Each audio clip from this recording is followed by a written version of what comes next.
અને ખાસ કરીને બ્રાહ્મણોને જાણવા જેવું છે અને યજમાનોને પણ આ એક આગ્રહ રાખવા જેવો છે બ્રાહ્મણો પાસે.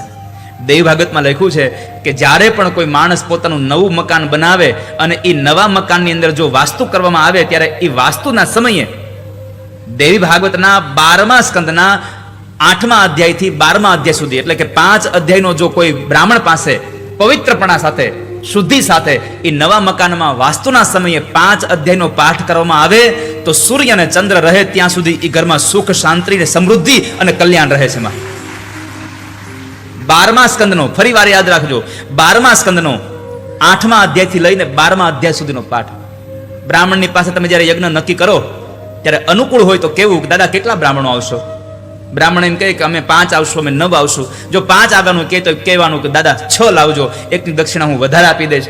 9 લાવવાના હોય તો 10 લાવજો, એકની દક્ષિણા વધારે આપી દઈશ. પણ એ બ્રાહ્મણને કહેજો ને કે અમારા ઘરમાં દેવી ભાગવતના 12મા સ્કંદના 8મા અધ્યાયથી 12મા અધ્યાયનો પાઠ કરે મારા ઘરમાં.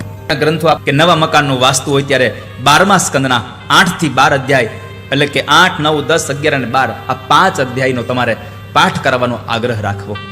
બની શકે તો બ્રાહ્મણ પોતે જ યજમાનને કહે કે એક બ્રાહ્મણ વધારે આવશે પણ એ બ્રાહ્મણ દેવી ભાગવતનો પાઠ કરશે તમારા ઘરમાં. અને કોઈ યજમાન એવા નથી હોતા કે જે પોતાના ઘરની અંદર સુખ, શાંતિ અને સમૃદ્ધિની ઈચ્છા ન રાખતા હોય. માટે સૌને મારી આ એક પ્રાર્થના છે.